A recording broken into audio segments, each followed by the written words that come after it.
warar dhiila xambaarsan laga soo warinaya stateka California gaar ahaan magaalada labaad ee ugu weyn dalkan Mareykanka uguna dadka badan ee Los Angeles, California. Magaalada tan waxaa ka socda mudaharaadyo rabshado wata oo dhibaato weyn u geystay magaaladii ka soo kabanaysay dabkii January 2025 baabi'iyay magaalada. Dhibaatadan ayaa waxaa sabab u noqday in kadib markii weeraro ay ku soo qaadeen xaafado ka mid ah magaalada Los Angeles ciidamada qaabilsan soo galootiga qabashadooda iyo tarxiilkooda ee loo yaqaano ICE Immigration Customs Enforcement iyo ciidamo kale oo federaali ah oo iskaashanaya kuwaas oo ujeedkoodu uu ahaa inay soo qabtaan dad fara badan oo ay ku dhuumaalaysanayay xaafadaha magaaladaas oo iyagu ah dad aan sharci ku haysan dalkan Mareykanka. Magaaladaas ayaa waxa ay horey u baasisay sharci laga soo gudbiyay city councilkeeda ama golaheeda degmo ay baasiyeen oo ay ku baasiyeen 13 ilaa 13 taas oo magaalada ay ku sheegeen in ay tahay magaalo waxa loo yaqaano sanctuary city ama magaalo magangeliyada siinaysa dadka aan sharciga haysan oo undocumented-ka ah iyo dadka sharci sugayaasha ah oo hadda dhow darbiga ka soo booday. Waxa waagaas ay sheegeen in aysan ogolaan doonin in ciidamada ICE ay dadka ka dhex ugaarsadaan magaalada dhexbartankeeda. Waxaana dhacday in arrinkii isaga ahaa uu soo gaaray shalay ilaa Dorhat. Waxaa marka isu soo baxay dad fara badan oo ka soo jeeda magaalada dhexbartankeeda. Dadkaas ayaa waxa ay sheegeen in aysan ogolaanna karin in dadka soo galootiga ah oo undocumented-ka ah laga ugaarsado magaalada dhexbartankeeda. Waxaa marka isku dhacay dadkii iyaga ahaa oo mudaharaadka kiciyay iyo ciidamadii federaaliga ahaa oo iyagu qaabilsanaa arrimahan soo galootiga iyo qabashadooda iyo tarxiilkooda intaba. Waxaa marka dhacday in gobernatoraha stateka iyo ay isku dhaceen madaxweynaha dalka Mareykanka Donald Trump. Sidaas si lamid ah waxaa isku sii dhacay mayorka ama duqa magaalada Los Angeles iyo madaxweynaha. Hadallo ay isla dhaafsadeen. Hadaladoodii waxaa ka mid ahaa in gobernatoraha stateka uu sheegay in aysan xaq u lahayn in magaalo isku magacooday sanctuary city oo iyadu sharciyad baasisatay in intii loo daato si sharci darro ah looga dhex qaraabto. Dowladda federaalka ah iyo Donald Trump ayaa waxa ka go'an inay dadkaas qabashada ay wadaan hawshoodana ay fushadaan.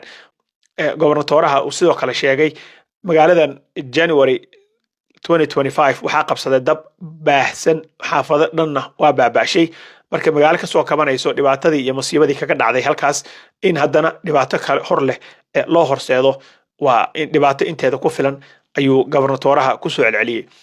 Waxa madaxweynaha dalka Mareykanka uu sheegay in haddii ay caawin iyo garabsiin ka waayaan ciidamada booliiska Los Angeles iyo kuwa countiga iyo kuwa state patrolkaba uu fasixi doono ciidamada National Guard-ka loo yaqaano oo ah kaydka ciidamada militariga oo state kasto uu gobernatorahooda fasax u leeyahay in uu asaga amar uu siiyo.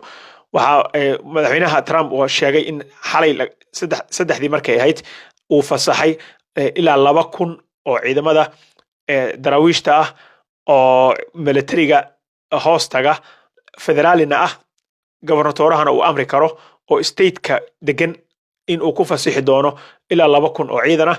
Sidoo kale wuxuu sheegay inuu ciidamo kale ka soo daabuli doono gobolada kale oo kuwaas oo ah kuwa iyagana federaali ah.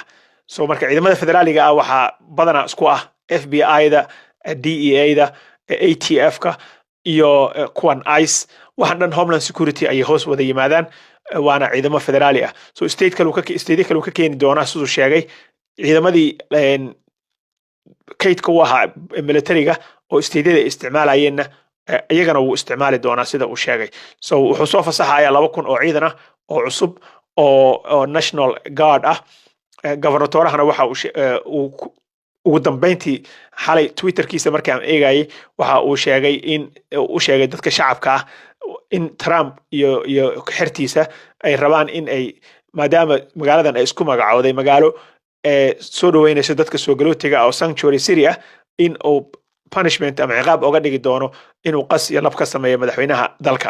Waa gobernatoraha hadalkiisii.